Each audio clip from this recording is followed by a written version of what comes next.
ወሳብ ፋሚሊ እንግዲህ ልንተኛ ወደ ሆቴላችን ወደ ሩማችን ምናምን ገብተናል እና ዛሬ የምነግራችሁ የምር ሪሊ ሀረርን በጣም ነው የወደድኳት። በጣም ማለት ነው ማርያምን። መጀመሪያ እንደገባን ይሄኛው ሩማችን ነበር ያዝነው እና ሩማችንን ይዘን ቀጥታ ወደ ጀጎል ነበር የሄድነው። ሪሊ ከምታስቡት በላይ ቪዲዮ ላይ ከምታዩት ዩቲዩብ ላይ ምናምን ተለቆ ከምታዩቸው በላይ በጣም ነው የሚያምረው። ስፔሻሊ ደግሞ ማታ ላይ ኮሪደር ልማቱ መብራቶቹ በርተው ምናምን ስታዩ ኢትስ አሜዚንግ ማርያምን። እና ማንም ሰው የምር ድሬዳዋ፣ ሀረርጌ፣ ሀረር ምናምን የምትመጡ ከሆነ የምር ሀረርን ሳታዩ እንዳትሄዱ። ሞስት ኦፍ ተማሪ ድሬዳዋ ዩኒቨርሲቲ የሚማረው ምንድነው ሀፕን የሚያደርግበት ድሬዳዋ ዩኒቨርሲቲ ይማርና ይመረቅና ሀረርን ሳያ የሚሄድ ብዙ ተማሪ ያለ። እኔ ራሱ 4 ዓመት እዚህ ተማርኩኝ፣ 4 ዓመት ድሬዳዋ ተማርኩኝ። ግን አንድም ቀን መጥቼ አላውቅም። እና ሁሌ ፕላን ነበር የማደርገው። ሁሌ ፕላን አደርጋለሁ እመጣለሁ እላለሁ፣ ሁሌ ፕላን አደርጋለሁ እመጣለሁ እላለሁ። ግን አንድ ቀን ተሳክቶልኝ አያውቅም። ዛሬ ግን ተሳካልኝ እና ሀረር መጣሁ።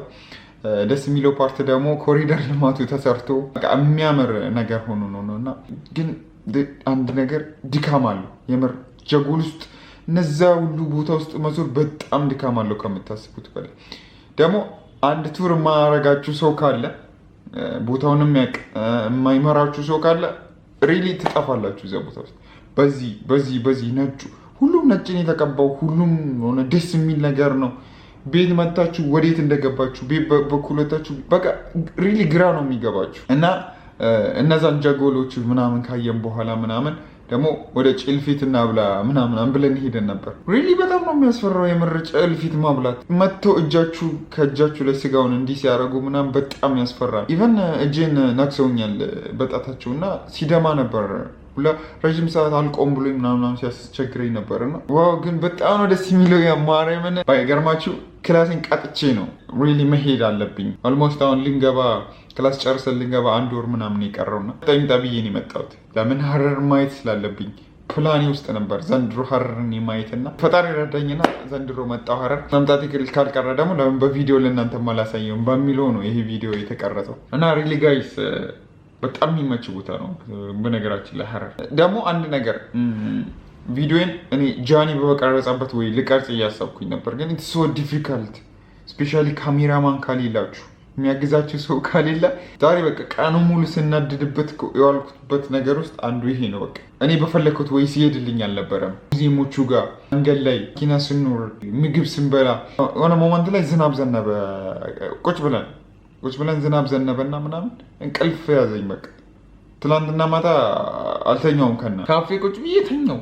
እንዲህ ይላሉ ጓደኛዬ ሁላ ፎቶ አነሳኝ። ይሄን ፎቶ ማለት ነው ጓደኛዬ ሁላ እንዲህ ስተኛ አነሳኝ እና ምናምን በቃ ሪሊ በጣም ነው የሚበርደው። በጣም ይበርዳል ደግሞ እንደ ድሬዳዋ ምናምን ሙቀት የሚያስቸግር ምናምን ስፋት አይደለም። ይዳምናል፣ ዝናብ ይዘንባል ምናምን በቃ ብርድ እንዳይመስላችሁ በቃ ምድረ በዳ አይደል። በጣም ይበርዳል ነው የምላችሁ። ሪሊ ሀረር ምናምን ማርያምን እኔ እንደ ራሴ መጎብኘት አለባችሁ ነው የምለው። እና ደግሞ ቱሪስት መስለናቸው አንድ የገረመኝ ቱሪስት መስለናቸው ዋጋ ምናምን ሲጨምሩብን ነበር። ቡና ጠጥተን 50 ብር አስከፍሉን ምናምን። እንዲህ ድሬዳዋ ከኛ የምንከፍለውን 15 ብር ራሱ ሆነ ብለን እኮ ቡና እሪ ምናምን ስንል ነበር። በቃ ጎብኚዎች ናችሁ 50 ብር። ጅቦታ ምናምን ደግሞ 300 ምናምን ብር አስከፈሉ። ብቻ ነው ሂዳችሁ ከጅቡ ጋር እንትን የምትሉት። ለምሳሌ ካሜራ ቢበላሽባችሁ ወይ ሰከንድ ድጋሚ ልግባ ብትሉ ፈቃደኛ ነው። በቃ እኛ ራሱ በስንት ተለማምጠን ምናምን ነው 2 ምናምን ያስቀረጽ ነው። ኢቨን አንዴ በፊት ለፊት ሰጥቼው ጅቡን ካበላሁት በኋላ ከተነሳው በኋላ ትዝ ሲል ለካ በጀርባ መቶ እንትን ይላል። አንድ ጊዜ እንደሆነ ነክሶኝ ነበር። ሰውየው እዚህ ጋር አስቀምጥለት ጓደኛ እዚህ ጋር አስቀምጥለት እግሩ ላይ ምናምን ብሎት ስጋውን አምጥቶ እዚህ ጋር ሲያስቀምጥ ስጋውን ወርውሮ እዚህ ደረቴ ላይ አስቀመጠው ሰውየው።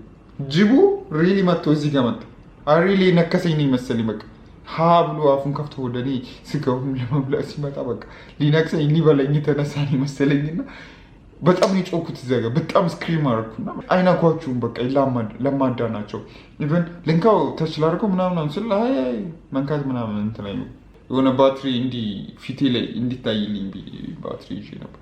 ኢቨን ስልኩ ሊናከሱ ይችላሉ ምናምን ስጋ መስሏቸው እዛ ጋ ያለው ምናምን ብሎ ብቻ ውሏችን አሪፍም ነበር አድካሚም ነበር እንደዛው። በቃ በላይፌ ኤክስፒሪንስ ካረኩት ነገር ውስጥ በጣም አንደኛው ነው እና ጋይስ አላብዛባችሁ ብትመጡ ብታዩ እላችኋለሁ። ይህን ስፖት ሞር ቪዲዮዎች እንድሰራላችሁ ደግሞ ላይክ፣ ሼር፣ ሰብስክራይብ ማድረግ እንዳረሱ። ይመቻችሁ። ፒስ